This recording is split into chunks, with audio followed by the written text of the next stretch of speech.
Alhamdulillahi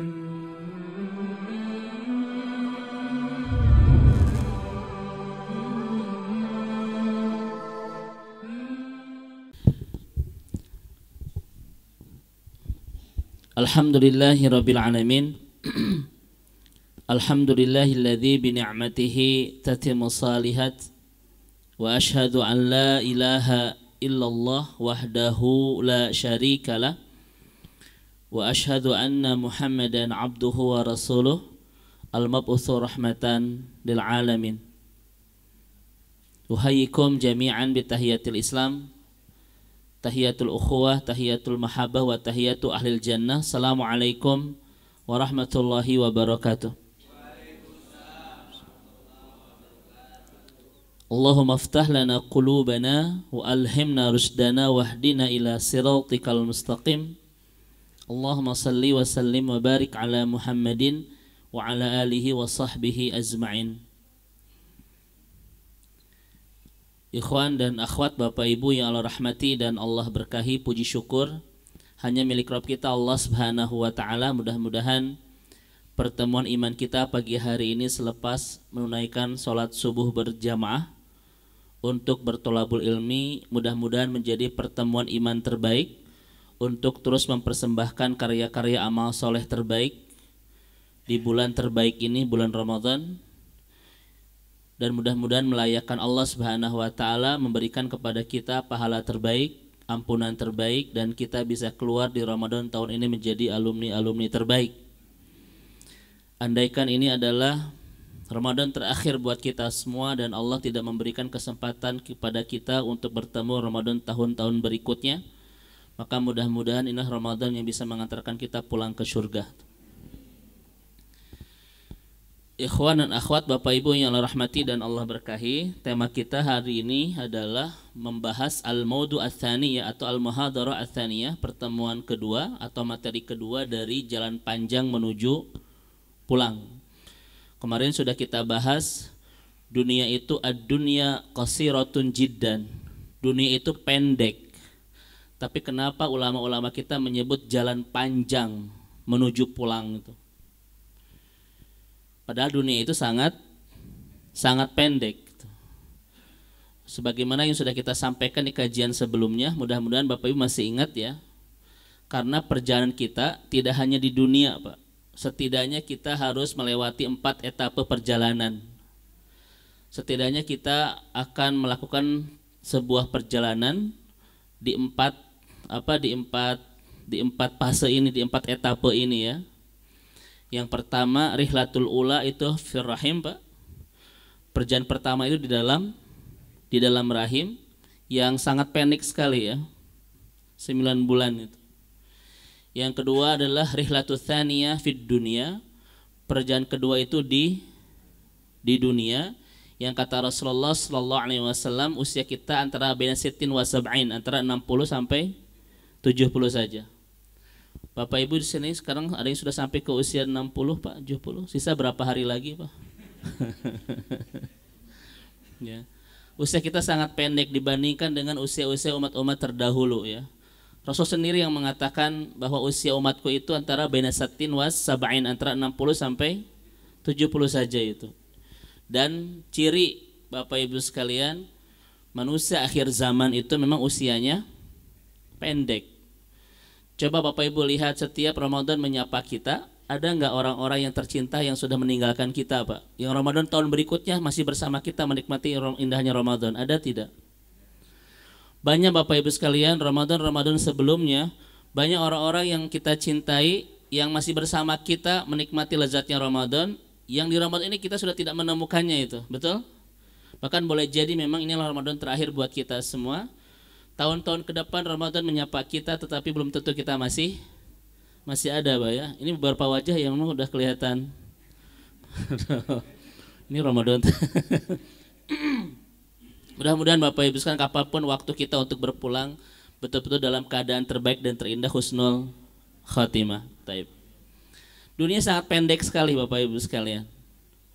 Namun jangan salah faham, dunia itu rihlatus tsaniyah, etape kedua loh Pak, yang saat ini sedang kita jalani, yang memang pendek sekali, qasiratun jiddan.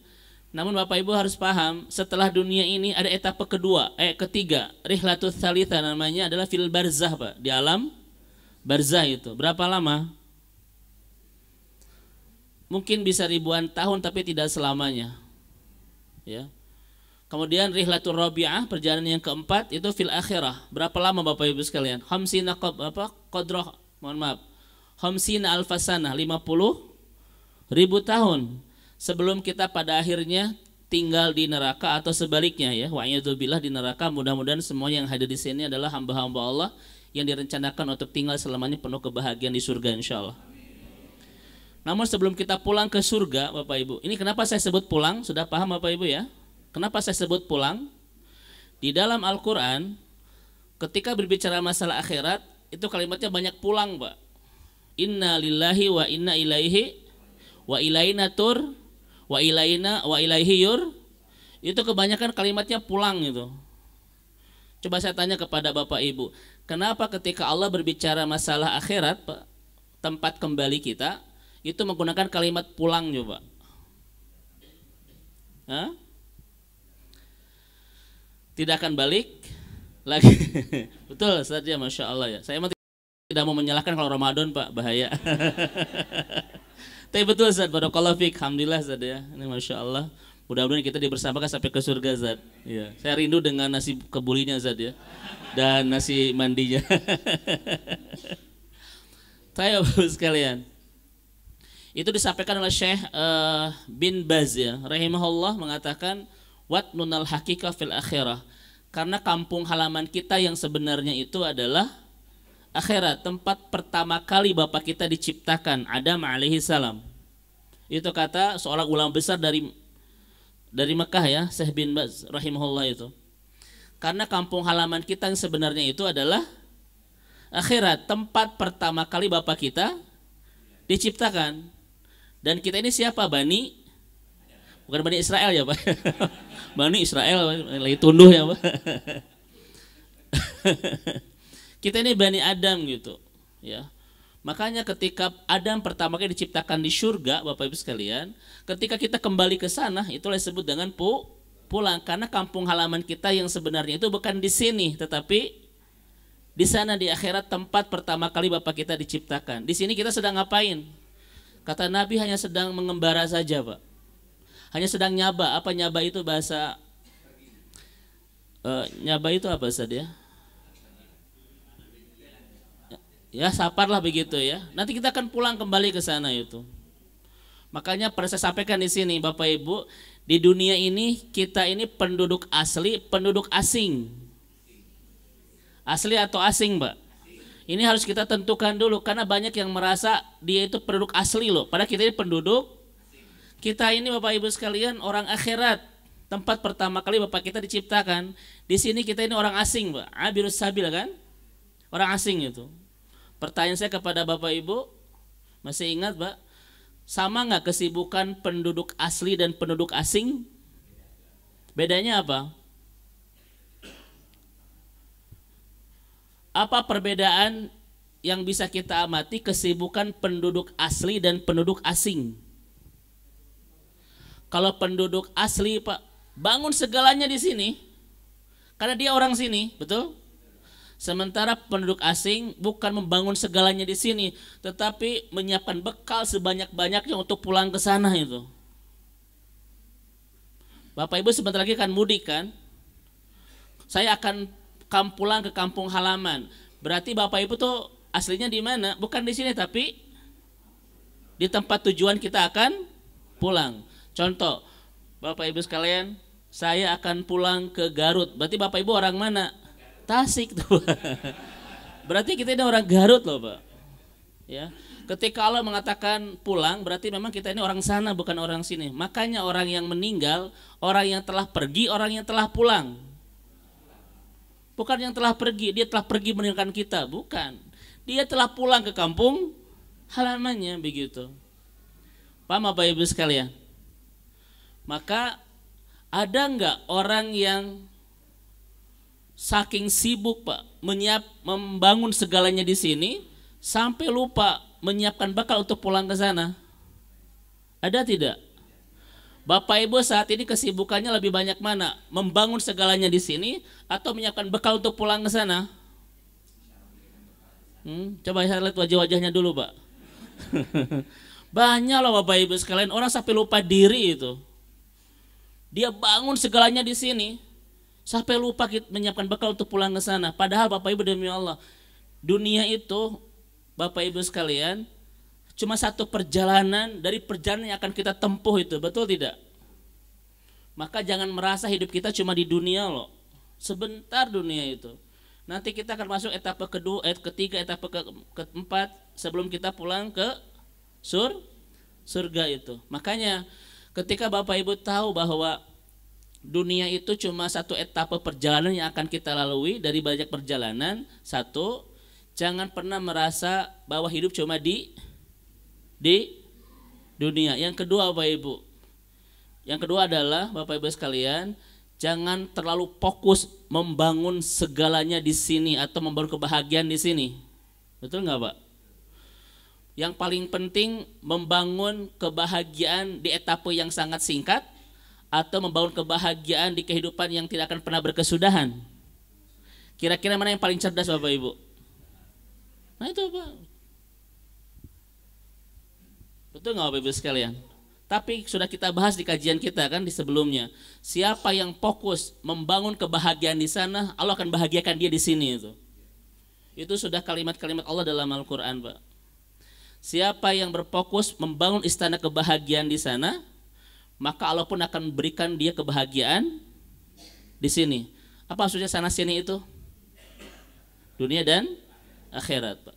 Dan yang ketiga, jangan mengukur kesuksesan itu cuma di dunia, Pak. Itu terlalu dini itu. Betul enggak? Karena kesuksesan yang sebenarnya itu di Ali Imran 185. Ketika hidup kita mendekati pintu surga dan jauh dari pintu, faman zuhziha, lanjutkan ayatnya. Faman zuhziha, kenapa macet, Pak? Faman zuhziha anin nar wa udkhilal jannah faqad faz wa mal hayatud dunya illa mata'ul ghurur. Itu kata Allah di Ali Imran 185, Pak. Jadi yang disebut sukses itu ukurannya bukan di sini tetapi nanti di akhirat. Kalau orang Pak menyebut kesuksesan, keberhasilan, kebahagiaan itu ukurannya hanya dunia, itu terlalu dini, Bapak Ibu sekalian. Keberlimpahan hidup kita tak pantas disebut dengan kesuksesan dan keberhasilan kalau tidak mengantarkan kita nanti bahagia di akhirat. Betul? Namun ujian-ujian kehidupan di dunia ini tak pantas disebut dengan penderitaan kalau mengantarkan kita pada akhirnya nanti bahagia di akhirat, Pak. Coba Bapak Ibu pilih mana, Pak? Berlimpah di dunia tidak membawa kita bahagia di akhirat, atau berlimpah di dunia membawa kita bahagia di akhirat biar cepat? Ramadan jangan banyak ditanya yang berat. Nah ini Bapak Ibu sekalian ya, jangan pernah merasa hidup kita cuma di dunia. Ada dua etapa lagi akan kita lalui sebelum kita pulang ke surga. Yang kedua, jangan hanya fokus membangun kebahagiaan di mana? Di dunia. Dunia sangat sebentar sekali. Ada kehidupan yang lebih panjang tak berkesudahan yang kita harus fokus membangun istana kebahagiaan di sana. Betul? Dan yang ketiga, jangan mengukur keberhasilan, kesuksesan cuma di dunia, itu terlalu dini itu. Ini Bapak dan Ibu yang dirahmati Allah Subhanahu wa taala ya. Terkait dengan perjalanan kita, Pak. Nah, Bapak Ibu sekalian, kesibukan penduduk asing adalah bukan membangun segalanya di sini, tetapi menyiapkan bekal untuk membangun segalanya di sana. Tetapi betul kata Allah, Pak, dunia itu sedikit tapi jebakannya besar. Betul? Coba apa yang Bapak Ibu rasakan jebakan dunia itu besar? Sedikit tapi jebakannya besar. Akhirat besar tapi daya ingat kitanya sedikit. Coba saya ulang Bapak Ibu ya. Dunia itu sedikit tapi jebakannya besar. Akhirat itu besar tapi daya ingat kitanya sedikit. Saya tanya kepada Bapak Ibu, satu hari 24 jam, mana yang paling banyak kita pikirkan? Urusan dunia kita, urusan akhirat kita? Yang kedua, Pak, mana yang paling banyak menyedihkan dan membahagiakan perasaan kita? Urusan dunia, urusan akhirat? Jujur-jujuran Bapak Ibu sekalian, ini Ramadan, tidak boleh ada dusta di antara kita. Betul Pak ya? Mana yang paling menggelisahkan hati kita setiap hari, urusan dunia, urusan akhirat? Dunia Bapak Ibu sekalian, padahal dunia itu sedih, tapi jebakannya besar.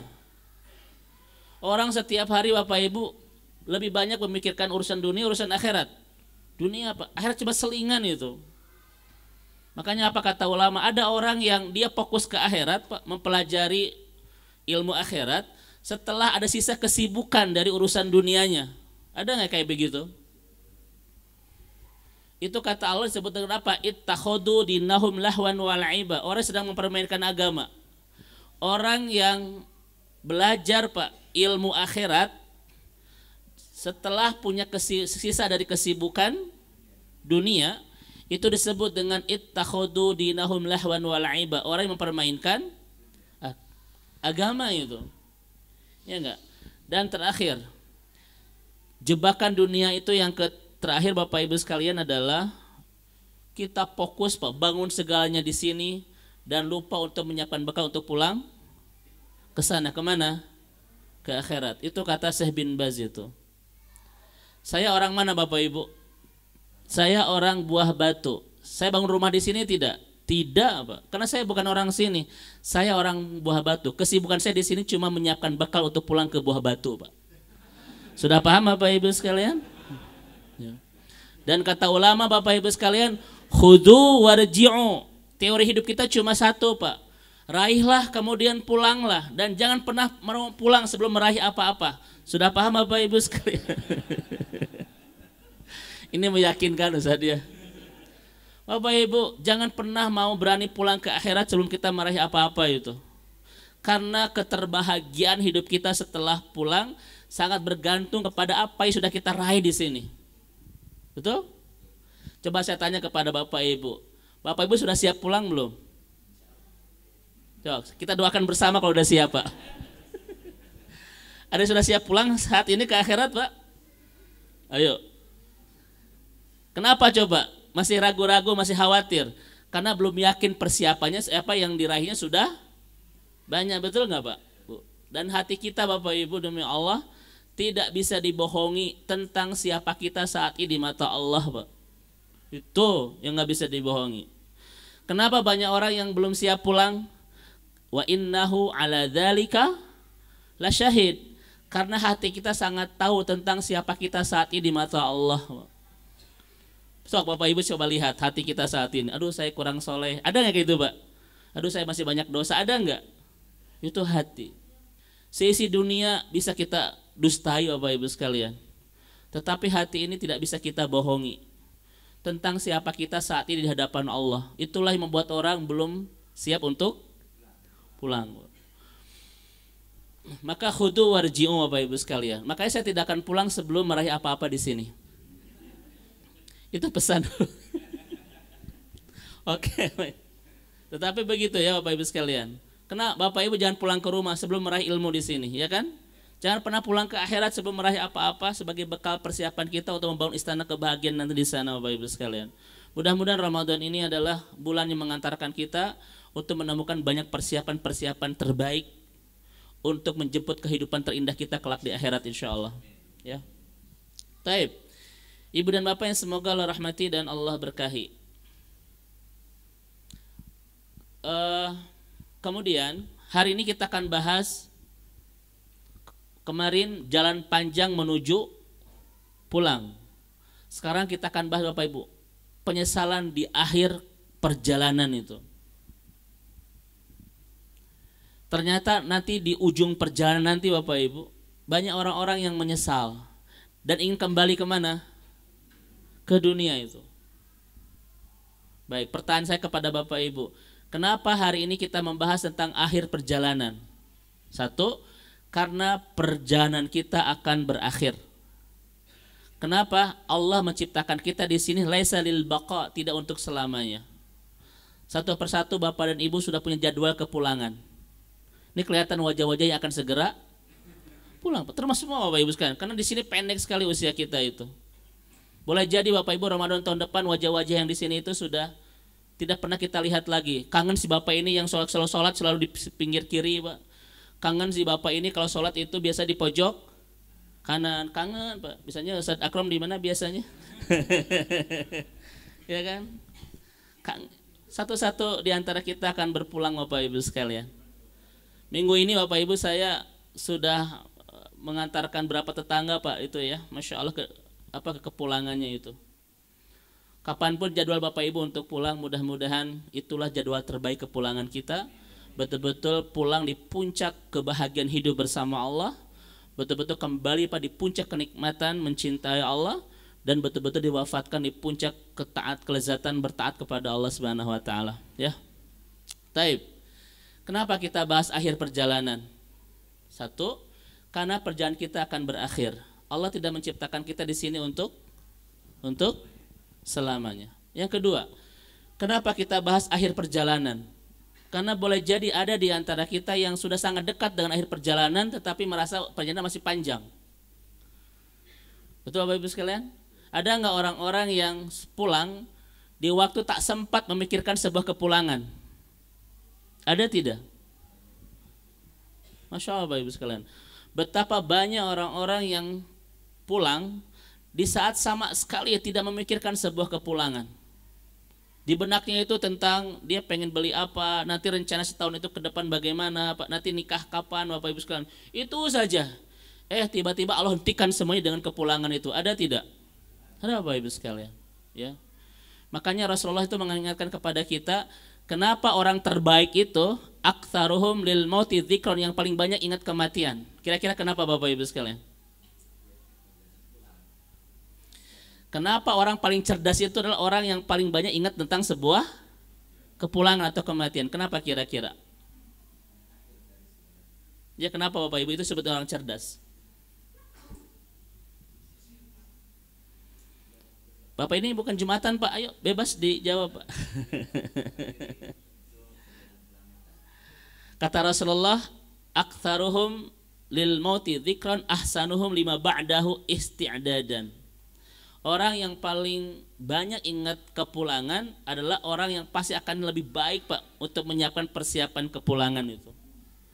Tidak akan pernah ada di kehidupannya waktu yang berlalu, harta yang keluar, kecuali semuanya dijadikan bekal pulang. Itu kalau orang sudah banyak ingat tentang sebuah kepulangan. Pertanyaan saya kepada Bapak Ibu, sehari ingat kepulangan berapa kali? Sahabat sekali. Kadang kita ini sedikit Bapak Ibu. Kalau lihat yang meninggal baru ingat kepulangan Pak ya. Kalau ke rumah sakit baru ingat kepulangan. Coba Bapak Ibu ke pasar baru ingat kepulangan tidak Pak? Makanya Bapak Ibu, kalau kita banyak bergaul dengan ahli dunia Pak, kita merasa kita belum banyak kita meraih dunia loh. Tapi kalau Bapak Ibu bergaul dengan ahli akhirat Pak, kita akan merasa terlalu banyak kita mengambil dunia. Salam Bapak Ibu ya. Kalau orang bergaul dengan ahli dunia, Pak, dia akan merasa belum banyak mendapatkan dunia. Tapi kalau Bapak Ibu bergaul dengan ahli akhirat Pak, kita akan merasa terlalu banyak mengambil dunia itu. Betul enggak? Nah oleh karena itu Bapak Ibu sekalian, semakin kuat dan semakin banyak ingat tentang sebuah kepulangan, semakin indah persiapan dia untuk menyiapkan bekal menyiapkan bekal untuk pulang. Semakin sedikit orang itu ingat tentang sebuah kepulangan, maka semakin tidak bagus persiapan dia menyiapkan bekal-bekal Saya tanya Bapak Ibu, ada nggak di antara kita waktu yang terbuang, harta yang keluar tidak menjadi bekal pulang? Kira-kira masalahnya apa? Masalahnya adalah Bapak Ibu, lemah kesadaran dia bahwa dia itu akan pulang. Betul Bapak Ibu sekalian ya. Taib. Yang terakhir, kenapa kita akan bahas tentang akhir perjalanan? Karena boleh jadi yang kedua tadi, ada di antara kita yang sudah sangat dekat dengan akhir perjalanan tetapi merasa perjalanan masih panjang. Yang terakhir Pak, bagaimana kita di akhir perjalanan sangat ditentukan oleh bagaimana cara kita menjalani sebuah perjalanan. Itu Ustaz Didi nggak bahas naon, terserah Bapak dan Ibu Bapak Ibu sekalian ya. Ini saya bingung, diam kini kan bisa 3 kemungkinan Pak. Ya, sedang mencerna, bingung tidak ngerti, atau tunduh Bapak Ibu. Ini saya nggak tahu yang mana ini. Saya ulang lagi. Bagaimana hidup kita nanti di akhir perjalanan sangat bergantung kepada bagaimana cara kita menjalani sebuah perjalanan, Pak. Makanya saya tanya kepada Bapak Ibu, akhirat kita itu misteri tidak? Tidak, Bapak Ibu sekalian. Tidak, Pak. Akhirat kita tidak misteri, Bapak Ibu sekalian. Bisa kita rencanakan. Sebagaimana kita menjalani kehidupan, seperti itulah kita merencanakan kepulangan kita nanti itu, Pak. Sebagaimana orang menjalani kehidupan di dunia, seperti itulah dia merencanakan kehidupan di akhirat. Betul nggak Bapak Ibu sekalian? Jadi misteri tidak? Karena dalam Al-Quran 30 juz 114 surat, Pak, teori cuma 2. Siapa yang istiqomah di dalam ketaatan, maka dia akan menemukan kebahagiaan kelak di akhirat. Itu sudah rumus itu. Betul enggak? Sebaliknya, barang siapa yang tetap di dalam keburukan, maka dia akan mendapatkan penderitaan kelak di akhirat. Itu rumus Bapak Ibu sekalian. Tentang kepulangan kita kapan, itu memang misteri, Pak. Bisa Bapak Ibu duluan, saya belakangan itu. Atau saya belakangan Bapak Ibu? Ya sudahlah, atau saya duluan mengantarkan jenazah Bapak dan Ibu. Alim Pak ya. Tentang kepulangan kita dan apa penyebabnya memang misteri. Tetapi bagaimana kondisi kita ketika sudah pulang, Pak, itu tidak misteri. Sangat bisa kita rencanakan saat ini. Karena rumus Al-Quran itu cuma 2. Siapa yang menjalani kehidupan di dunia, seperti itulah dia akan menjalani kehidupan kelak di akhirat. Betul tidak? Oke. Ternyata Bapak Ibu kita menemukan ada orang yang menyesal di akhirat. Kita lihat Bapak Ibu sekalian. Penyesalan itu ada 2 setidaknya. Menggunakan kalimat an-nadam. Yang kedua menggunakan kalimat al-hasrah. Ya. Dan sudah kita bahas Bapak Ibu sekalian. Penyesalan itu adalah perasaan yang penuh luka ya Pak. Gara-gara kita benci terhadap apa yang sudah kita lakukan itu. Hati yang sangat perih karena kita membenci sesuatu yang sudah kita lakukan. Itu namanya menyesal. Dan penyesalan di dalam Al-Quran itu kadang menggunakan kalimat nadem, kadang menggunakan kalimat hasrah. Ya. Kan Bapak Ibu dulu sudah pernah saya bahas Bapak Ibu sekalian. Innal insana khuliqa halu'a. Manusia itu diciptakan dalam keadaan lemah. Apa bukti kelemahan manusia Bapak Ibu sekalian? Di antara kelemahan manusia itu tidak tahu apa yang terbaik buat diri sendiri. Makanya ada nggak orang yang memilih kemudian menyesal? Ada nggak orang yang memutuskan kemudian berakhir dengan penyesalan Bapak Ibu? Ada nggak orang yang sudah mengambil keputusan berakhir dengan sebuah kekecewaan? Itu gara-gara apa?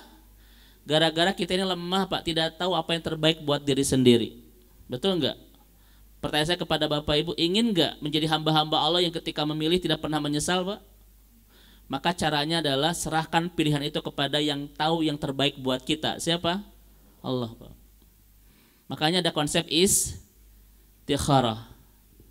Istikharah itu adalah sebuah syariat yang dihadirkan oleh Allah di kehidupan kita untuk melihat hakikat kita yang memang sangat lemah ini Bapak Ibu sekalian. Kan istikharah itu setidaknya memberikan 4 isyarat. 1, kita tidak tahu apa yang terbaik buat diri sendiri. Yang kedua, Allah sangat tahu apa yang terbaik buat kita. Makanya kalau Bapak Ibu ingin mendapatkan pilihan yang terbaik, biarkan Allah yang memilihkannya. Yang keempat, pilihan-pilihan terbaik selalu ada di ujung istikharah itu. Tapi jangan segalanya istikharahkan. Nanti Bapak Ibu buka, ini mau candil mau kolak Pak, istikharah Bapak Ibu sekalian. Bukan seperti itu ya praktek dari ibadah istikharah ini. Baik Bapak Ibu sekalian, ini salah satu kelemahan manusia. Kadang dia menyesal karena tidak tahu apa yang terbaik buat diri sendiri. Makanya Bapak Ibu, kalau orang sering melibatkan Allah Pak di setiap keputusannya, di setiap pilihannya, jarang berakhir penuh dengan penyesalan itu. Pertanyaannya, kadang kita ini jarang Pak melibatkan Allah di setiap pilihan-pilihan kita. Betul tidak? Ya, taib. An-nadam Bapak Ibu fayakunu ya, huzran min khairi fataka lakin yumkinu tudarikuhu. Jadi menyesal tapi kita punya kesempatan untuk memperbaikinya. Itu namanya adalah an-nadam. Ada perasaan yang penuh dengan penyesalan, tetapi kita punya kesempatan untuk memperbaiki. Makanya misalnya kata Syekh bin Baz Bapak Ibu sekalian, taubat yang diterima oleh Allah itu syarat pertamanya adalah an-nadam, yaitu menyesal. Tidak semua taubat ini diterima oleh Allah. Ada beberapa syarat yang harus kita penuhi ketika ingin taubat kita diterima oleh Allah. Dan ulama-ulama kita sepakat, di atas Syekh bin Baz mengatakan salah satu syarat taubat diterima itu adalah yang pertama an-nadam ala ma fata minal ma'asi. Ada sebuah perasaan penuh penyesalan akibat dosa yang pernah kita lakukan di masa lalu, Pak. Makanya kata para ulama, lisan kita melafadzkan kalimat-kalimat istighfar, hati kita terkoneksi dengan kesalahan-kesalahan di masa lalu. Itulah tobat itu. Bapak Ibu mengucapkan istighfar dan kita mengenang memori kesalahan di masa lalu. Dan kita kadang salah praktek Pak. Istighfar itu untuk meluapkan kemarahan kadang. Astagfirullah, saya nggak baikkan jadi itu Pak. Bukan seperti istighfar yang baik ya. Hati kita terkoneksi dengan kesalahan di masa lalu itu, yang bikin kita mungkin menangis dan seterusnya. Tetapi penyesalan ini Bapak Ibu sekalian, itu an-nadam, ada kesempatan untuk memperbaiki. Dan Bapak Ibu sekalian, penyesalan ini Pak, itu baik. Coba saya tanya kepada Bapak Ibu sekalian, kenapa an-nadam ini perasaan menyesal ini baik? Satu, bisa menghentikan kita dari kemaksiatan itu. Ada nggak orang-orang yang berhenti kemaksiatannya gara-gara sebuah rasa bernama penyesalan? Ada nggak Pak? Tapi Bapak Ibu jangan meminta kepada Allah untuk menjadi orang-orang yang penuh dengan penyesalan. Bapak Ibu, di antara energi yang menghentikan orang dari sebuah kemaksiatan adalah rasa penyesalan itu. Betul tidak? Itu baik Pak. Yang kedua, kenapa an-nadam ini baik? Yang kedua, karena rasa ini bisa mengantarkan orang kembali kepada Allah Subhanahu wa taala. Ada nggak di antara Bapak Ibu yang saat ini ingin mendekat kepada Allah gara-gara apa dihantarkan sebuah penyesalan akibat dosa masa lalu? Ada tidak? Ada Pak. Ya. Ingin baik, ingin dekat dengan Allah gara-gara dosa di masa lalu, ya. Itu namanya hijrah dari jahiliyah ke hidayah kan. Boleh jadi ada di antara Bapak Ibu yang memang pernah mengalami masa-masa jahiliyah, berkawan dengan Abu Jahal itu Pak, dengan Abu Lahab itu masa jahiliyah ya. Dan sekarang sudah menemukan hidayah itu. Inilah kebaikan-kebaikan dari sebuah penyesalan. Bisa menghentikan kita dari sebuah kemaksiatan dan bisa mengembalikan kita lebih dekat dengan Allah. Makanya kalau Bapak Ibu mendapatkan dua hal ini, Bapak Ibu sedang ada di musibah yang paling besar. Pernah kita sampaikan di sini. Musibatani kabirotani fi syai'ain. Ada dua musibah besar Bapak Ibu sekalian, yang kalau kita mendapatkannya, Bapak Ibu sedang ada di fase hidup yang sangat bahaya. Yang pertama adalah la yas'uru laddatut ta'ah. Tidak merasakan nikmatnya sebuah ketaatan. Itu musibah besar. Tidak merasakan nikmatnya sebuah ketaatan itu. Pertanyaan saya kepada Bapak Ibu, orang yang tidak merasakan nikmat sebuah ketaatan, kenapa disebut musibah besar?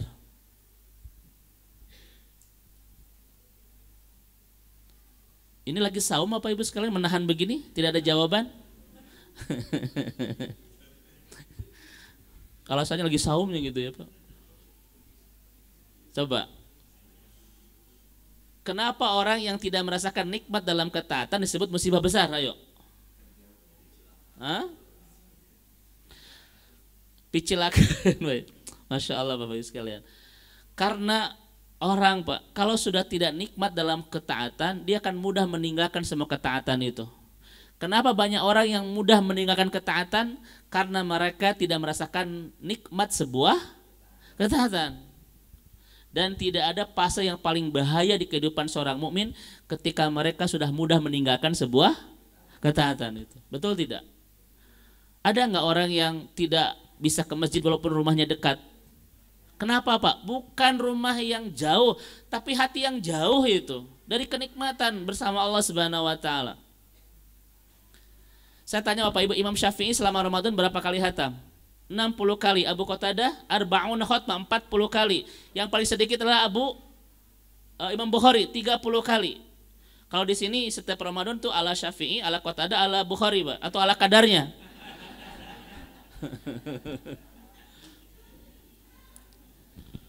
Kenapa hari-hari kita padahal masih ada waktu tapi tidak bisa bersama Al-Quran di bulan penuh Al-Quran, di bulan Al-Quran ini?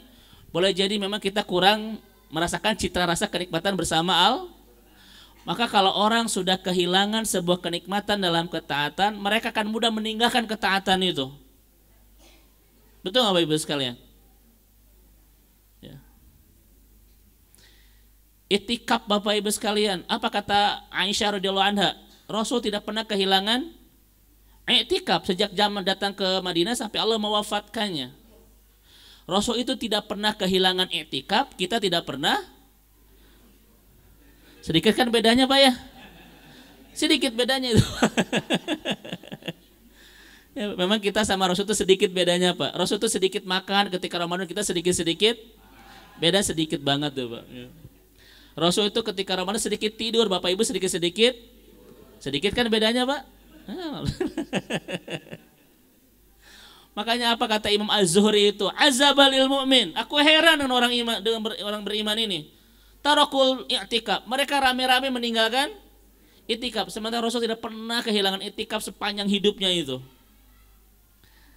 Pertanyaan saya kepada Bapak Ibu, kenapa? Apa yang menjadi penyebab Rasul tidak pernah kehilangan i'tikaf, sementara kita tidak pernah melakukan? Kenapa Pak? Coba kira-kira. Ayo. Kesibukan. Berarti Bapak Ibu nuduh Rasul itu pengangguran. Iya enggak Zat? Bapak Ibu saya tanya, i'tikaf syariat bukan? Pasti Allah bertanya kelak di akhirat. Sok siapkan jawaban Bapak Ibu. Mau bagaimana nanti menjawab pertanyaan Allah loh ketika menanyakan i'tikaf kita? Setiap tahun aku syaratkan i'tikaf. Kenapa Anda tidak i'tikaf? Sok jawabannya apa? Ayo Pak, siapa sekarang Pak? Ayo. Karena nanti Allah akan bertanya loh tentang syariat ini. Ya Allah, saya akan sibuk. Kan nanti begitu Pak. Itu bukan hujah yang bisa diterima oleh Allah lah nanti. Betul kan Pak? Kata para ulama, di antara Ragib Asyurjani mengatakan Bapak Ibu, karena masih banyak orang yang belum merasakan nikmatnya menyendiri 10 hari bersama Allah itu Bapak Ibu sekalian. Kalau Bapak Ibu sudah merasa nikmat menyendiri bersama Allah di 10 hari ini, tidak akan pernah kita lewatkan Pak. Bahkan kita berani meninggalkan yang lain loh. Karena bagi seorang mukmin tidak ada sebuah kenikmatan sejati kecuali ketika dia sudah berdua-duaan dengan Allah Subhanahu wa taala itu. Dah kita mah tuh Pak i'tikaf, bawa laptop, bawa HP, marahin game gitu sekalian. Nonton drama Korea. Nah ini Bapak Ibu dirahmati Allah, ini yang pertama ya. Maka saya tanya kepada Bapak dan Ibu yang dirahmati Allah Subhanahu wa taala. Ibadah itu Bapak Ibu sekalian, kapan ada enggak waktu kapan kita istirahat dari ketaatan? Bapak Ibu boleh enggak beristirahat dari ibadah? Boleh, Pak. Saya katakan, Bapak Ibu boleh istirahat dari ibadah, itu boleh. Kapan? Hatta yatiyakal yakin, setelah datang kematian, Pak. Karena cuma satu-satunya yang membolehkan kita berhenti dari ketaatan itu adalah kematian. Sebelum datang kematian tidak boleh kita berhenti dari ketaatan. Pertanyaan saya kepada Bapak Ibu, kenapa banyak orang yang berhenti ketaatannya padahal belum datang kematiannya? Ya bukan heksyah Bapak Ibu, hayo. Apa heksyah itu Pak? What the meaning of huksyah? Wa'bud rabbaka hatta yatiyakal yakin. Beribadahlah kepada Allah sampai datang. Cuma itu Pak yang membolehkan kita istirahat dari ketaatan. Apa kata Anas bin Malik ketika ditanya, "Mata roha, kapan kita istirahat?" Kata Anas bin Malik, ketika langkah kaki kita sudah masuk ke pintu surga, Pak. Itu istirahat kita itu. Maka siapa yang terus Pak bertaat sebelum datang kematian, cara terbaik kita untuk melangkahkan kaki kita masuk pintu surga. Pertanyaannya, kenapa banyak orang yang berhenti ketaatannya padahal belum datang kematiannya? Jawabannya Pak, karena banyak di antara kita yang belum merasakan kenikmatannya. Kenikmatan apa? Ketaatan, Pak. So, Bapak Ibu yang dirahmati Allah Subhanahu wa taala. Bapak Ibu misalnya senang nonton apa ya, Pak, Piala Dunia kemarin, kan jam berapa kemarin itu, Ustaz? Ada yang jam 2 enggak kemarin itu? Jam 2 pagi, Pak, Piala Dunia kemarin. Jangan pura-pura tidak tahu, Pak. Ayo, Bapak. Ini kan para penonton semua. Jam 1 pagi, jam 2 pagi. Kalau kita sudah menikmatinya, kita akan berjuang nggak untuk melihatnya, Pak? Kita akan bangun walaupun rasa ngantuk kan? Karena sudah nikmat, Bapak Ibu sekalian. Sebuah kenikmatan memberi energi kita untuk memperjuangkan, Pak. Bapak Ibu rumah jauh dari masjid, Bapak Ibu akan berjuang ke sini loh. Bahkan bersedih kalau Bapak Ibu tidak ke sini. Kenapa? Kehilangan kenikmatan itu. Ini yang pertama. Yang kedua, musibah terbesar bagi kita yang kalau kita menemukannya sedang ada di fase hidup yang paling bahaya. Yang pertama, la yash'urul ladatut ta'ah, tidak merasakan nikmat ibadah. Yang kedua, Pak, la yash'urun nadam ala ma fata minal ma'asi, tidak merasakan penyesalan dari sebuah kemaksiatan. Itu musibah besar. Pertanyaan saya kepada Bapak Ibu, kenapa tidak merasakan penyesalan dalam sebuah kemaksiatan disebut musibah besar? Kenapa kira-kira?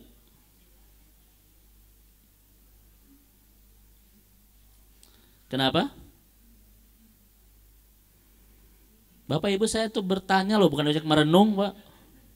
Bapak Ibu coba renungkan, baru merenung, Pak. Ini bertanya loh, ini bertanya merenung, Bapak Ibu. Ini kita tidak klop, Bapak Ibu sekalian. Tidak merasakan kenikmatan dalam ketaatan dan penyesalan dalam kemaksiatan adalah musibah besar. Orang yang tidak merasakan nikmat dalam taat, Pak, mudah meninggalkan ketaatan itu. Dan orang yang tidak pernah merasa menyesal dalam kemaksiatan tidak akan pernah bisa berhenti dari kemaksiatan itu. Betul enggak? Dan itulah fase di mana hidup kita sangat berbahaya. Yang kedua, Bapak Ibu sekalian, al-hasrah itu. Apa itu? Sebuah penyesalan, Bapak Ibu sekalian, yang dirasakan oleh manusia yang tidak mungkin lagi kita bisa memperbaikinya.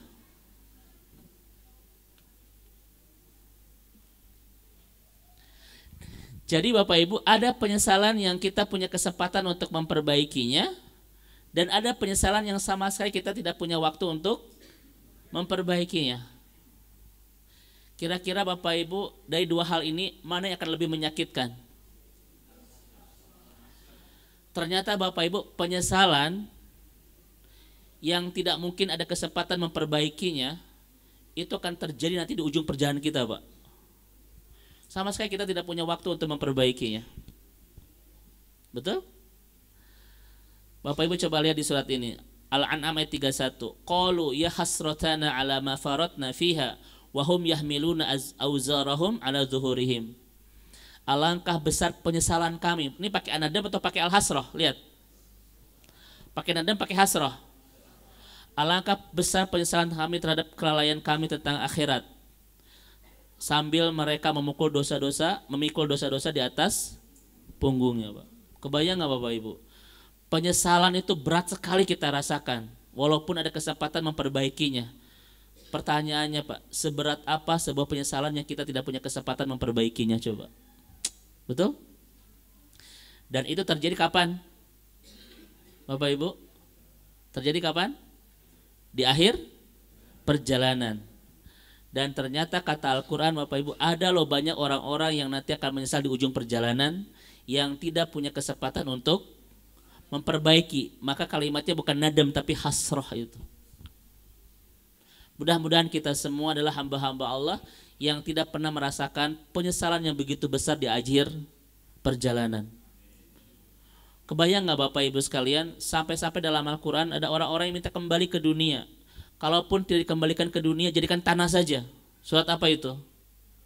Surat apa? An-Naba itu Pak. Mereka minta kembali ke dunia Bapak Ibu sekalian.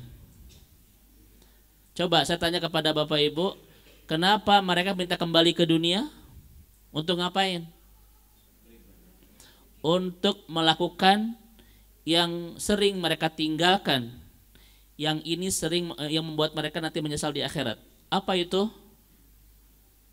Kita akan bahas hari ini Pak insyaallah. Taib. Coba Bapak Ibu lihat di Maryam 39. Wa anzir yaumal hasrah id qudiyal amru wa hum fi ghuflatin wa hum la yu'minun. Dan berilah mereka peringatan Muhammad tentang hari penyesalan. Maka Bapak Ibu, hari kiamat disebut juga yaumul jam'i, hari perkumpulan atau hari pertemuan. Pertemuan dengan apa? Pertemuan dengan amal yang pernah kita lakukan, yang boleh jadi saat ini banyak kita lupakan. Tolong Bapak Ibu, di Ramadan ini saya bertanya kepada Bapak Ibu, ketika nanti di hari kiamat Allah pertemukan kita dan seluruh amal kita, kira-kira Bapak Ibu berakhir kebahagiaan atau penuh penyesalan?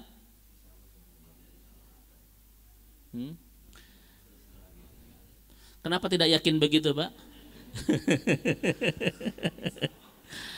Mari renungkan lagi Bapak Ibu sekalian.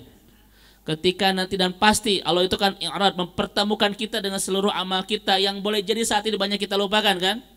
Mari kita merenung, apakah ketika itu kita berakhir penuh kebahagiaan atau penyesalan Pak? Tuh kan Pak, nggak semangat bilangnya juga Pak.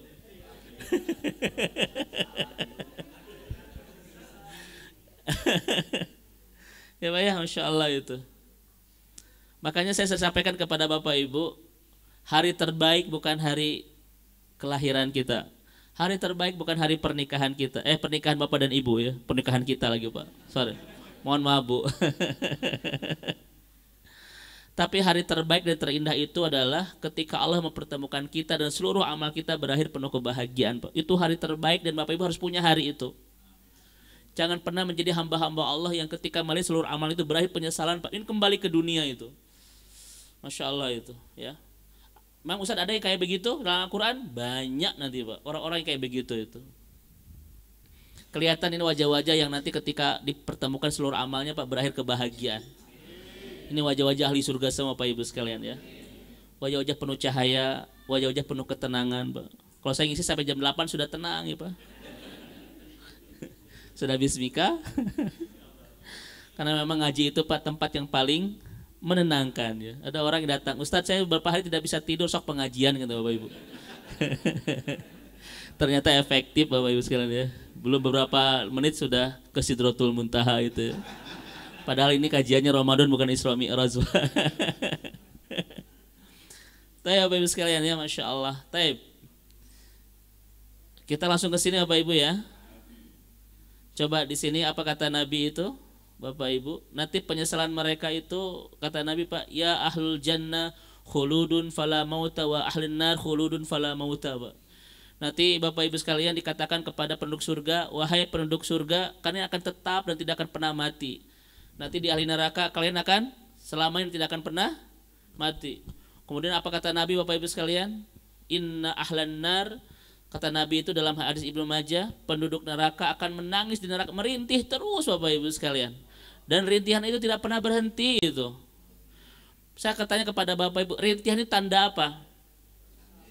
Tapi kalau di dunia Pak, sehebat apapun rasa sakit, itu ada jedanya itu, ada istirahatnya. Tetapi nanti di sana tidak akan pernah ada jeda dan istirahatnya, terus merintih, terus menangis itu. Sampai-sampai apa kata Rasulullah SAW? Seandainya perahu dijalankan di genangan air mata mereka, perahu itu akan mengalir itu. Kemudian mereka akan menangis darah sebagai ganti dari air mata mereka. Itu kata Nabi SAW. Makanya Pak, wajar nggak kalau ada penyesalan terhebat nanti di akhirat? Kayak begini nanti kampung halamannya itu. Bahkan kata Allah Subhanahu wa taala, Bapak Ibu yang dirahmati Allah, innal ladzina kafaru bi ayatina sawfa nuslihim naran kullama nudijat juluduhum badalna juludan ghair. Hangus ganti lagi, hangus ganti lagi, dan tidak berkesudahan seperti itu.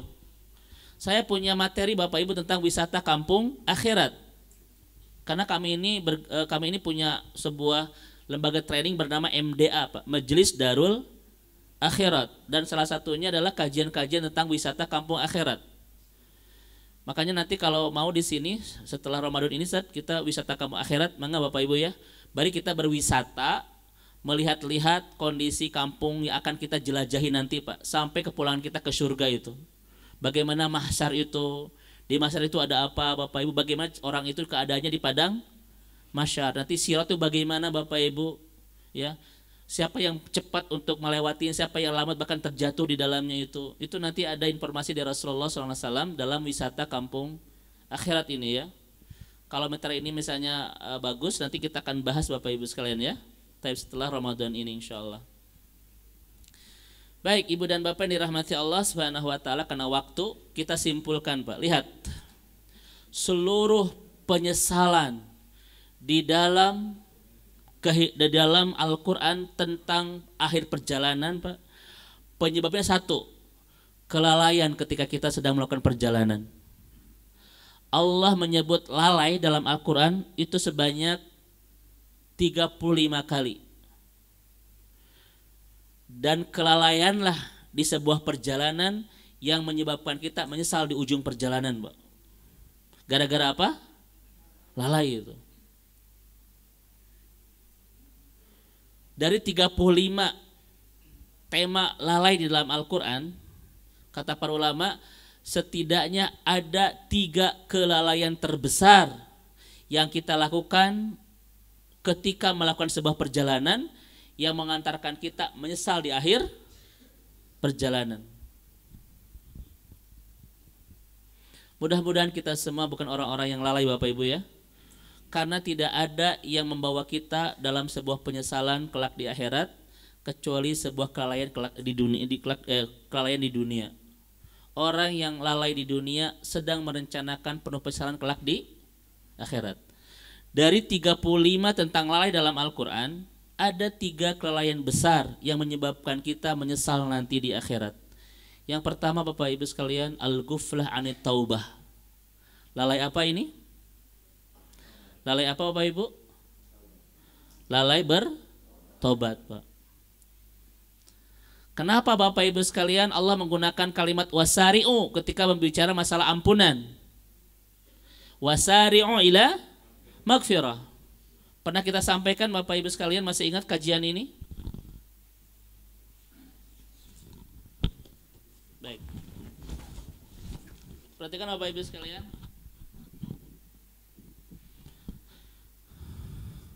Kok ya? Ini TV-nya kurang bagus atau bagaimana, Pak? Ya, coba ke Bapak, ada Pak? Yang tidak berfungsi, Pak. Kalau di TV bagus itu biasanya ada. Oh iya, Pak. Kita bahasa tidak halus. Bahasa halus, Pak. Bapak Ibu sudah kita bahas ya. Dalam Al-Quran, Pak, ada 3 kata yang digunakan. Dan ini secara psikologi berbeda. Untuk rezeki itu berjalan saja. Famshu fi manakibiha wa kulu mir rizki. Untuk ibadah fas'au ila dzikrillah, bersegeralah. Wa darul bai, dan tinggalkan kesibukan dunia. Tapi untuk ampunan Pak, wasari'u itu berlomba-lombalah. Coba lihat suasana ayatnya. Untuk rezeki apa? Berjalan saja. Untuk ibadah bersegeralah. Untuk ampunan berlomba-lombalah. Mana lebih cepat, Pak? Dari 3 suasana psikologi ayat ini, mana harus lebih cepat? Berlomba-lomba, Bapak Ibu. Ustadz, kenapa kalau rezeki itu berjalan saja? Karena kalau orang berjalan, Pak, tidak akan nabrak sana sini, tidak akan menghalalkan segala cara, tidak akan sampai meninggalkan ibadah kalau kita berjalan saja. Kenapa? Rizki sudah Allah takar, Bapak Ibu. Rizki sudah Allah jamin. Nggak ada di antara Bapak Ibu yang tidak dapat jaminan rezeki loh. Allah itu penjamin luar biasa soal rezeki kita, Pak. Betul nggak? Berjalan saja lah, nggak usah tabrak sana sini, ninggalkan segala ketaatan, menghamlalkan segala. Jangan Bapak Ibu sekalian. Rezeki kita sudah dijamin oleh Allah Subhanahu wa taala. Udah santuy Pak bahasanya gitu ya. Apa bahasanya yang itu kalem itu apa? Bukan walas juga Pak. Itu mau keren tapi salah itu. Bukan walas Pak, santai aja di sini Bapak Ibu sekalian. Ya. Karena ada orang Pak ngejar ini yang sudah Allah jamin ini, lupa ibadah. Ya kan? Bahkan menghalalkan segala, nggak cerdas Bapak Ibu sekalian itu. Ini sudah Allah jamin. Yang kedua, ibadah itu fas'au. Hayo bersegera. Coba saya tanya kepada Bapak Ibu, kenapa ibadah itu bersegera dan tinggalkan kesibukan dunia Anda kalau sudah ada panggilan ibadah? Kenapa coba? Karena baik tidaknya kehidupan dunia kita sangat ditentukan oleh kerapihan ibadah kita, Pak. Maka Bapak Ibu, kondisi hidup kita itu manifestasi dari ibadah kita loh. Betul nggak?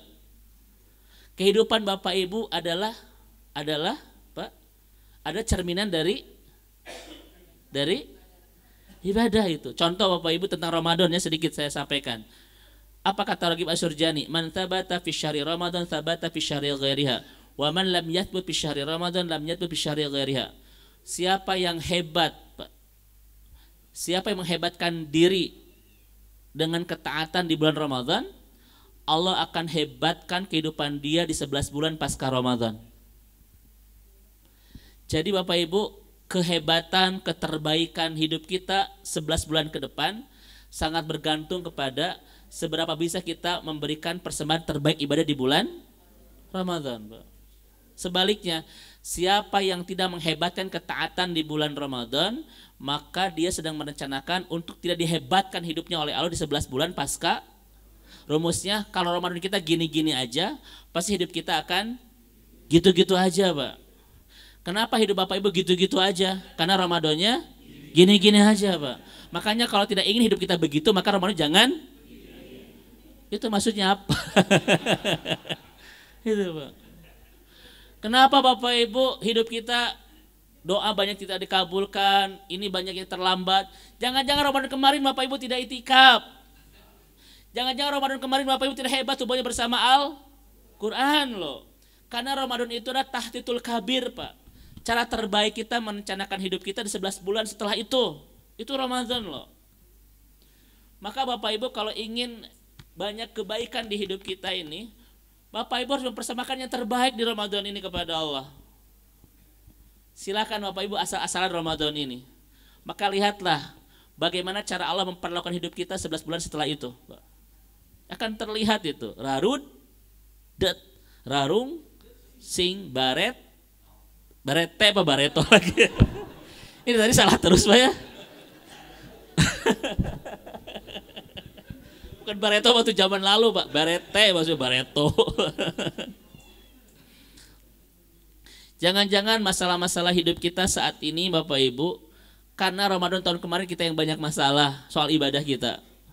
Ya, jangan Bapak Ibu, siapapun yang ingin hidupnya lebih baik ke depan, jangan pernah sia-siakan Ramadan ini, karena Ramadan ini adalah, kalau bahasa kita apa Pak, seperti miniatur ya, yang akan betul-betul menentukan bagaimana hidup kita 11 bulan setelah itu. Maka kenapa ibadah harus disegerakan? Karena kebaikan hidup kita sangat ditentukan oleh kerapihan. Contoh Bapak Ibu begini, Bapak Ibu kita bekerja, datang panggilan adzan Pak, terus aja bekerja terus ya. Alasan sibuk dan tidak punya waktu untuk lihat Pak, nggak akan rapi hidup kita itu. Coba Bapak Ibu sekalian. Ustadz kan saya ini harus menyelesaikan dulu urusan dunia saya. Nggak akan selesai Pak. Karena kerapihan dunia kita sangat bergantung kepada kerapihan ibadah itu. Itu rumus Al-Quran. Betul? Sekarang saya tanya Bapak Ibu, kenapa ampunan menggunakan kalimat wasari'u, berlomba? Ayo. Memang kita lomba dengan siapa? Hah? Bapak Ibu, berlomba-lombalah untuk mengejar ampunan. Memang kita berlomba dengan siapa Pak? Dengan kematian Bapak Ibu sekalian. Banyak orang Pak yang menyesal di akhirat, salah satu kelalaiannya adalah tidak segera itu. Ustadz, nanti saya tobat kalau sudah pensiun. Ustadz, nanti saya akan ke masjid rajin kalau sudah pensiun. Ada nggak orang begitu, Pak? Belum tentu lah usia sampai ke pensiun, Pak. Ada nggak ibu orang-orang yang bilang, Ustadz, saya akan insaf kalau sudah tua. Pertanyaan saya, apa itu insaf? Itu orang Sunda ya, Pak ya? Insaf pakai P, pakai F. Fitnah itu. Saya mau Ustadz nanti ya kalau sudah ini saya akan begini, sudah ini akan begini, Pak. Itu guflah, Pak, lalai banget itu. Karena suasana ayatnya segera, betul nggak? Bahkan kata ulama apa? Sebelum Anda tidur, Pak, minta maaf kepada Allah dan minta maaf kepada orang-orang yang pernah Anda salahi. Karena kita tidak tahu di tidur manakah mata kita terpejam untuk selamanya itu. Jangan-jangan tidur kita adalah hari terakhir kita ada di mana? Di dunia. Karena tidur itu kan akhul maut, kata Nabi, saudaranya kematian. Ada nggak orang-orang tidur kemudian tidak bangun lagi, Pak? Banyak itu. Saya besok mau futsal, sekarang mau tidur dulu, bismika Allahumma ahyahu wa pas bangun, man robuka, coba itu, Pak. Aduh, belum siap pertanyaannya kan? Ini Bapak Ibu, jangan sampai, jangan pernah menggantungkan pertobatan kita ke hari-hari ke depan. Ayo segera. Kenapa? Belum tentu usia kita sampai tua, belum tentu usia kita sampai pensiun, belum, Bapak Ibu sekalian. Ini yang pertama, Ibu dan Bapak yang dirahmati Allah Subhanahu wa taala, terkait dengan kelalaian yang pertama. Lalai untuk segera bertobat, lalai untuk segera hijrah itu. Saya tanya kepada Bapak Ibu, bulan terbaik apa kita untuk berhijrah? Bulan apa yang terbaik Pak kita untuk berhijrah? Bukan bulan Muharram, Pak. Betul enggak? Kenapa banyak yang mengaitkan Muharram dengan hijrah coba? Kenapa, Ustaz? Islam tidak, Bu, menganjurkan kita merayakan awal tahun, tidak, Bu. Betul? Karena kan Rasulullah hijrah bulan Muharram, bukan. Rasulullah bukan bulan Muharram. Rasulullah hijrah bulan apa? Berangkat ke Madinah itu bulan Safar tanggal 28. Sampai di Madinah di Kuba itu tanggal 8 Rabiul Awal. Muharram bukan, Bu? Bukan. Bulan terbaik untuk hijrah itu adalah Ramadan, Pak. Coba saya tanya kepada Bapak Ibu, kenapa Ramadan disebut bulan terbaik untuk hijrah? Karena menyediakan 3 kebutuhan hijrah. Yang 3 kebutuhan ini tak, Pak, diberikan oleh bulan-bulan yang lain. Yang pertama kebutuhan orang hijrah itu, Pak, namanya muntolak, momentum, titik berangkatan. Kan orang itu kalau ingin berubah butuh momentum kan, Pak? Saya akan hijrah kalau sudah bla bla bla. Saya akan tobat kalau sudah begini. Saya akan ke masjid kalau sudah begitu. Itu momentum semua kan? Dan tidak ada momentum yang paling baik kecuali momentumnya adalah, saya tanya Bapak Ibu, kenapa Ramadan jadi momentum terbaik buat hijrah?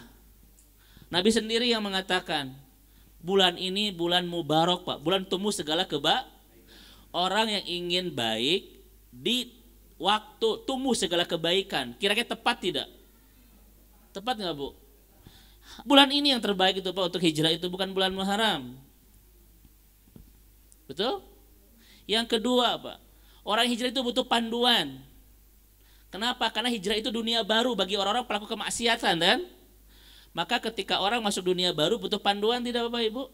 Dan tidak ada panduan terbaik bagi orang hijrah kecuali Al-Quran. Al-Quran turun di bulan apa? Tuh, Bapak Ibu sekalian.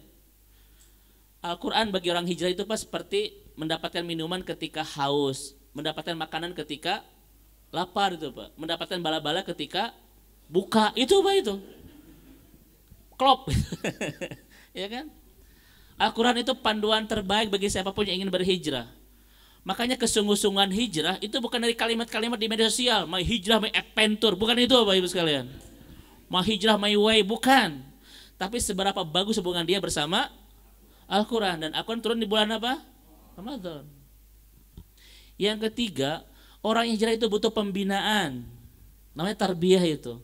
Pertama, muntolak, butuh momentum. Kedua, dustur, butuh panduan. 3 itu tarbiyah, butuh pembinaan, Pak. Dan tidak ada pembinaan intensif dan efektif orang untuk berhijrah kecuali di bulan Ramadan. Di bulan ini kita, Pak, ditarbiyah oleh Allah 30 hari melaksanakan ibadah, betul? Yang kedua, 30 hari kita ditarbiyah oleh Allah untuk menahan syahwat kan Pak, agar tidak berbuat maksiat kan. Dan di Ramadan pun 30 hari Allah mentarbiyah kita Pak untuk bisa belajar empati, merasakan penderitaan orang lain. Ketika Bapak Ibu tahu tidak nikmatnya, tidak enaknya haus, tidak enaknya lapar, ini mengajari kita untuk mudah merasakan penderitaan orang-orang yang sedang kehausan dan seterusnya itu. Itu Ramadan Pak. Betul Bapak Ibu dirahmati Allah Subhanahu wa taala. Maka jangan pernah menggantungkan pertobatan kita ke hari-hari yang belum kita miliki, karena hari besok, lusa itu milik Allah bukan milik kita, betul? Baik, karena waktu Bapak Ibu sekalian. Sebetulnya saya pengen jam 9 kan Bapak Ibu ya. Ya, agar kita tidak menyesal di akhir perjalanan. Berhayat lagi.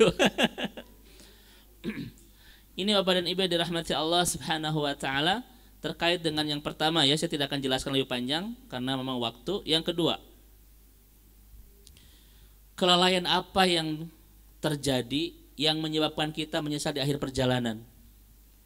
Dari 35 kajian-kajian tentang bab lalai dalam Al-Quran, faktor terbesar kedua yang menyebabkan kita menyesal di ujung perjalanan adalah al-ghuflah anil akhirah, Pak. Karena kita lalai tentang akhirat, Pak.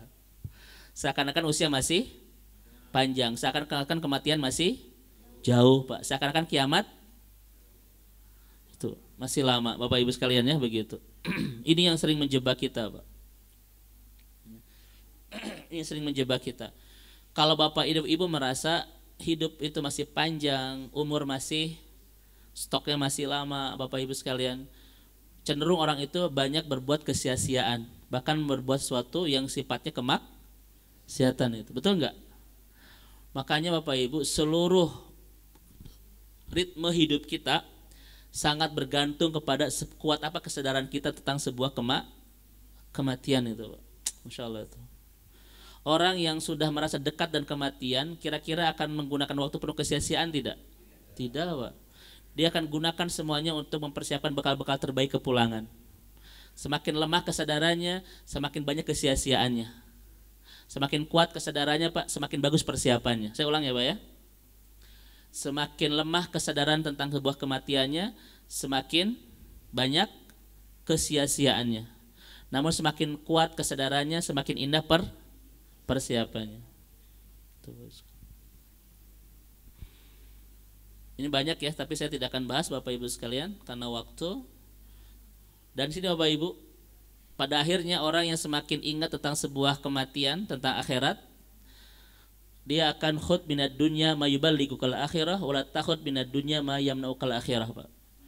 Dia akan makin cerdas untuk mengambil dunia yang memberikan manfaat kelak di akhirat. Dan dia tidak akan tertarik dengan keindahan dunia yang tidak memberikan kemanfaatan buat kelak di akhirat itu. Akan cerdas ininya Bapak Ibu, kalau orang makin kuat kesadaran tentang kepulangan ke akhirat. Dia akan mengambil dunia yang betul-betul bermanfaat untuk kebahagiaan akhiratnya, dan dia sama sekali tidak akan tertarik dengan segala keindahan dunia yang tidak mengantarkan dia bahagia kelak di itu Bapak Ibu, kalau orang sudah kuat kesadaran tentang sebuah kematian itu ya Bapak Ibu sekalian. Ini kata Nabi Pak, aktsaruhum lil mauti dzikran ahsanuhum lima ba'dahu isti'dadan.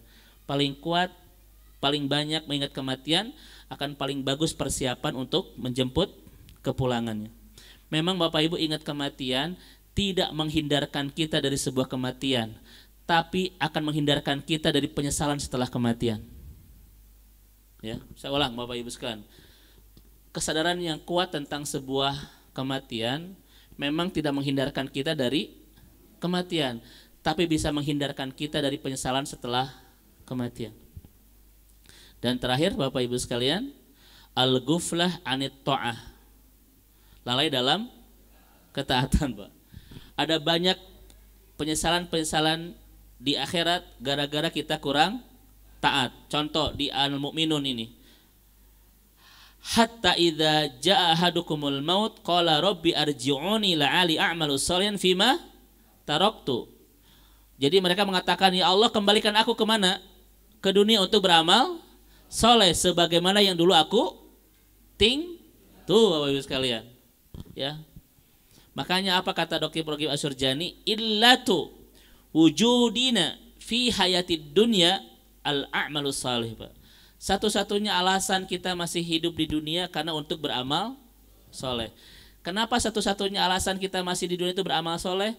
Karena orang yang sudah pulang, Pak, dan sudah keluar di dunia ini ingin kembali ke dunia untuk bisa beramal soleh, Bapak sekalian. Ya. Maka mudah-mudahan Ramadan ini adalah mudah-mudahan bulan terbaik kita untuk mempersembahkan karya-karya amal soleh terbaik kita kepada Allah. Ya. Baik Ibu dan Bapak yang dirahmati Allah Subhanahu wa taala, Al-Munafikun ayat 10 pun sama Bapak Ibu ya. Ketika qafa yaqulu rabbi laula akhartani ila ajalin qarib fa asaddaqu aku mina salihin, ya. Kalaulah usiaku masih dipanjangkan, aku akan bersedekah dan akan beramal saleh. Semuanya tentang bab amal Bapak dan Ibu yang dirahmati Allah. Penyesalan kelak di akhirat gara-gara kita kurang amal saleh. Semakin lalai dengan ingat dengan tentang kematian, semakin lalai tentang masalah pertobatan, semakin lalai dengan masalah ketaatan, semakin besar potensi dia untuk berakhir penyesalan di ujung perjalanan. Wallahu a'lam bishawab. Sebetulnya panjang, tapi karena saya waktunya sudah 6:30 dan jam 8 saya masih ada kajian Bapak Ibu sekalian. Jadi mohon izin untuk menyelesaikan singkat-singkat ya seperti ini. Mangga Bapak dan Ibu ada yang sampaikan, saya persilahkan. Mangga. Baik, demikian tadi kajian dari Ustadz Dedi Haryadi. Mudah-mudahan kita semua bisa menyimak dan juga mengambil pelajaran dari apa yang telah beliau sampaikan. Mangga bari Bapak dan Ibu, kalau misalnya ada pertanyaan 1 atau 2, kita coba untuk fasilitasi memanfaatkan waktu yang singkat ini. Silakan. Silakan Ustaz. Ya, silakan Ustaz.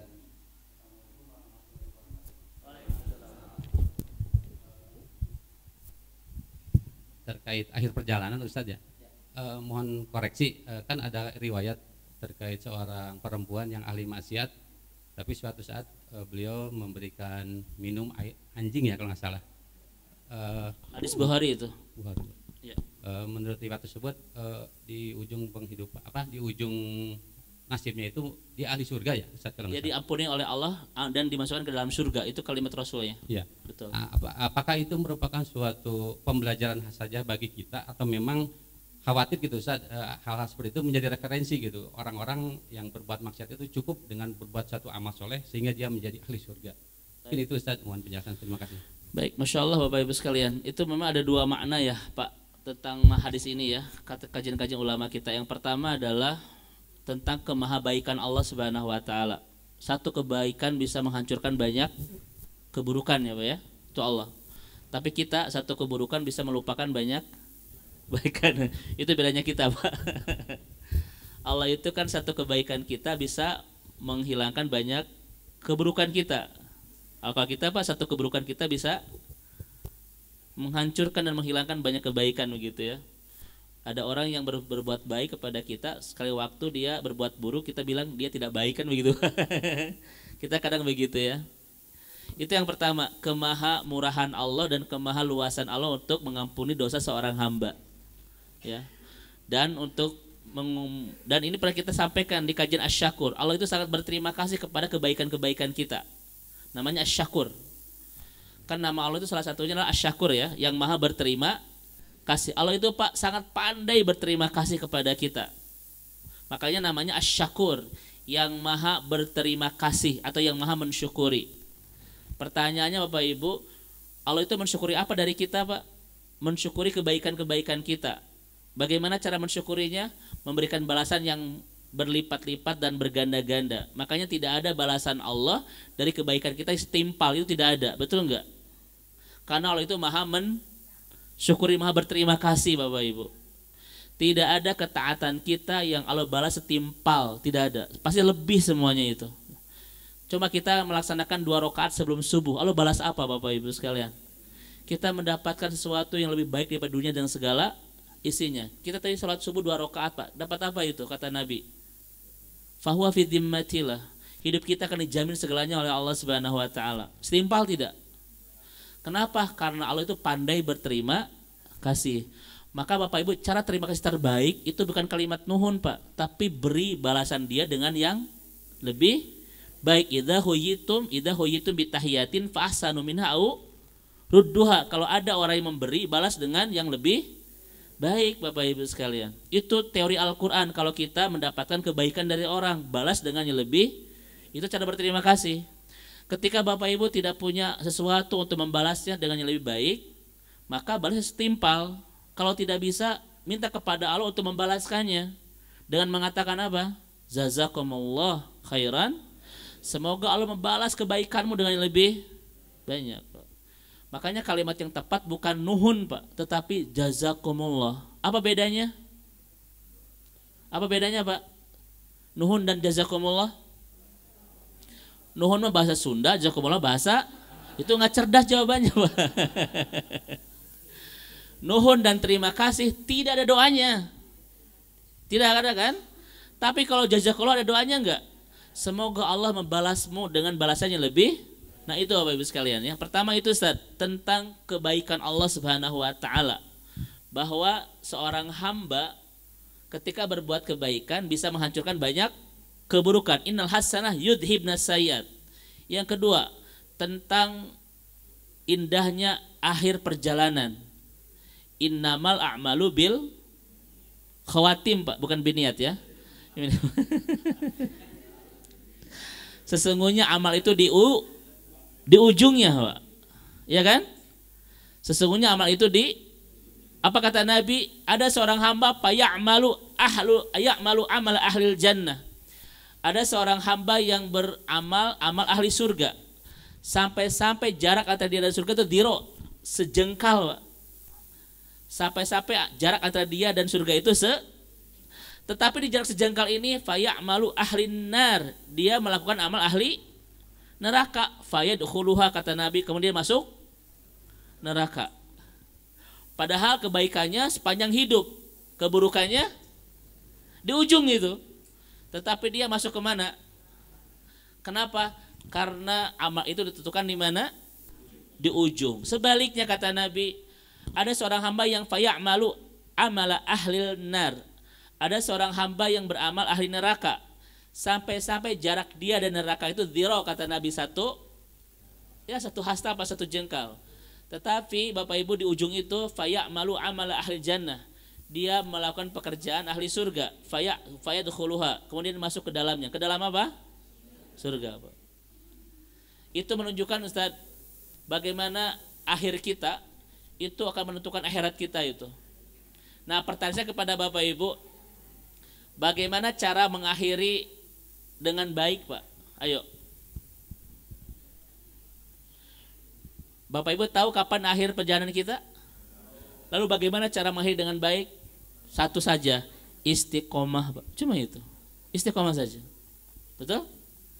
Nah, itu sebetulnya pesan-pesan Nabi terhadap kisah seorang perempuan yang fahisyah tadi, Pak. Tetapi ya itu kesalahpahamannya adalah saya santai aja lah. Nanti ngasih minum ke tamu dengan air dari sumur gitu, Pak. Yang digigit dulu. Kan seperempuan ini kan kenapa dia ke surga? Gara-gara memberikan minuman yang diambil dari sumur, ya turun sumur, kemudian pakai sepatu gigit Pak, naik ke atasan begitu ya, pakai wadah begitu. Makanya kalau Bapak Ibu ingin ke surga ada tamu Pak, ambil air dari sumur itu Pak, pakai sepatu. Gigit lah tuh. Memang itu kesalahannya saja, kesalahan pemaknaan. Saya mah santai nanti aja di ujung. Pertanyaannya, Bapak Ibu tahu kapan ujung kehidupan kita? Kapan akhir perjalanan kita? Nggak tahu, ya kan? Maka istiqomahlah dari sekarang, Pak. Itu cara terbaik kita untuk memastikan ujung kita ujung yang terbaik. Itu saja. Wallahu a'lam bishawab. Ada yang lain Bapak Ibu silakan. Baik, silakan. Mangga.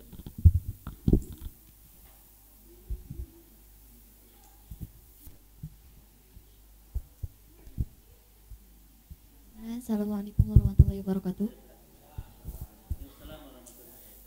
Afan Ustaz, terkait itu kita seorang yang masih pendidikan, yang masih sekolah itu kalau lagi belajar terus azan, terus pelajaran belum selesai, itu lebih baik sholat dulu atau menyelesaikan pelajaran baru sholat?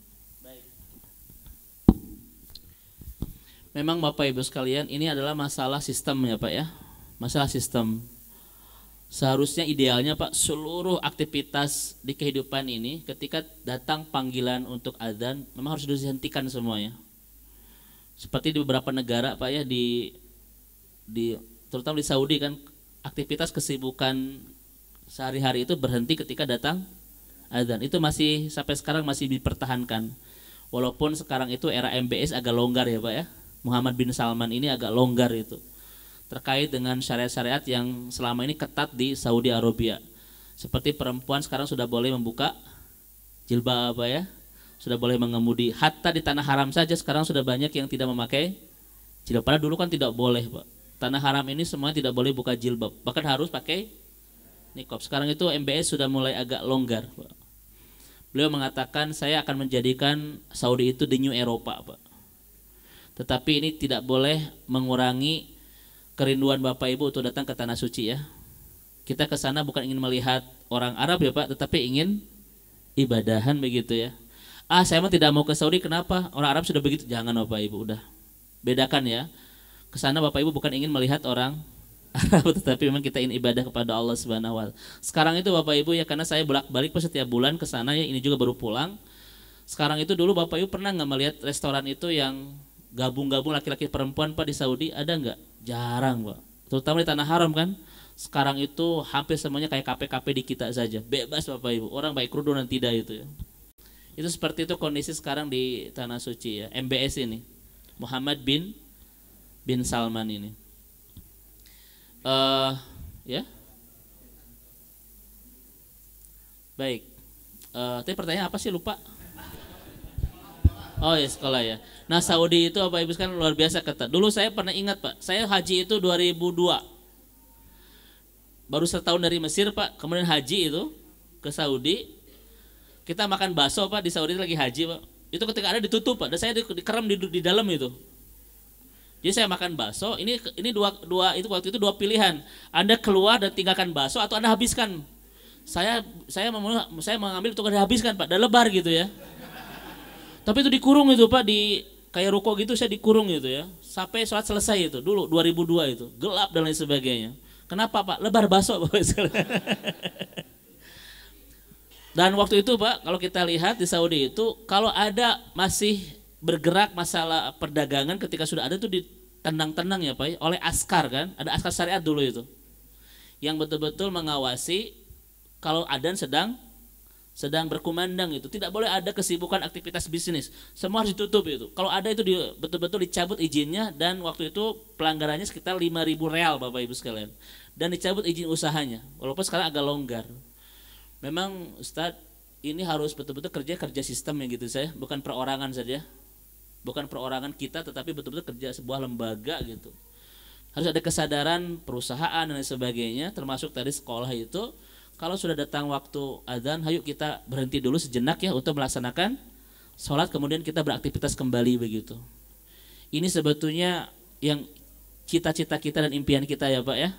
Seluruh kesibukan apapun di kehidupan kita, ketika datang panggilan adzan, kita hentikan semuanya.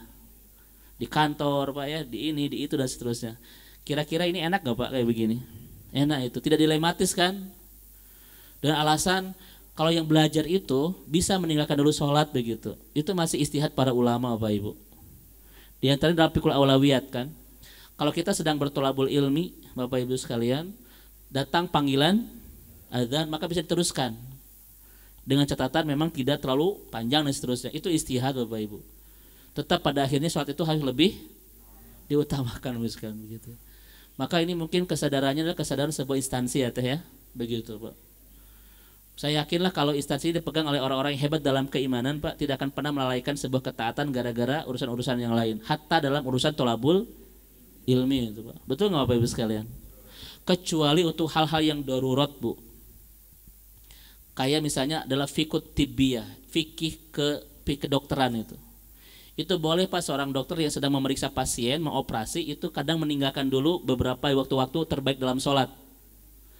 Dia bisa sholat jam 2, jam 3 zuhur Pak ya, ketika dia mengoperasi dari jam 10 dan belum selesai Pak, itu boleh dia mengulur-ngulur waktu. Nggak boleh ada yang ngoperasi istirahat dulu Bapak Ibu, nanti pasiennya kumaha Bapak Ibu sekalian gitu ya. Bahkan itu dibolehkan Pak menjamak zuhur dengan asar itu, kalau misalnya operasinya itu panjang, misalnya dari jam 8 selesai jam 4, itu secara fikih boleh dia itu menjamak zuhur dengan asa, tapi tidak boleh taksir, tidak boleh kosor, harus sempurna karena dia sedang tidak safar, tetapi dia boleh menjama itu. Kebayang nggak Pak ketika ngoperasi istirahat 2 kali Bapak Ibu dokternya? Zuhur istirahat Pak, terus makan dulu, terus ngobrol dulu Bu. Kata pasien itu yang lagi di ngulang-ngulang sekali. Itu dibolehkan ya. Tetapi untuk kebutuhan-kebutuhan yang tidak tidak daruriyah ya, ulama itu udah sholat itu harus betul-betul lebih diutamakan. Apalagi kita lihat hadis dari Ibnu Mas'ud tentang pertanyaan Ibnu Mas'ud kepada Rasulullah, ya Rasulullah, ayul a'mal ahabu ilallah? Kata Rasul, as-salatu ala waktiha, itu ya Pak ya. Begitu. Salat pada waktunya, dan tidak ada waktu terbaik salat kecuali awal. Nah itu kaidahnya. Maka kalau bisa usul misalnya ke sekolah itu kalau salat itu berhenti dulu ya begitu. Kalaupun memang tidak bisa, itu di luar kemampuan kita. Dan jangan kita banyak melanggar aturan itu ya. Karena kita salat masih bisa sebelum datang waktu salat yang lain kan. Kalau itu doruriyah. Seperti itu ya. Wallahu a'lam bishawab. Baik, bisa cukup mungkin ya dari kajian kita karena sudah lebih. Mudah-mudahan ada hikmah dan pelajaran yang bisa kita ambil dari pemaparan yang Ustadz tadi lakukan, dan mudah-mudahan juga kita bisa terhindar dari 3 kelalaian yang tadi disebutkan, yaitu kelalaian dalam bertobat, kelalaian tentang akhirat, dan kelalaian dalam ketaatan. Itu Ustadz mungkin ya.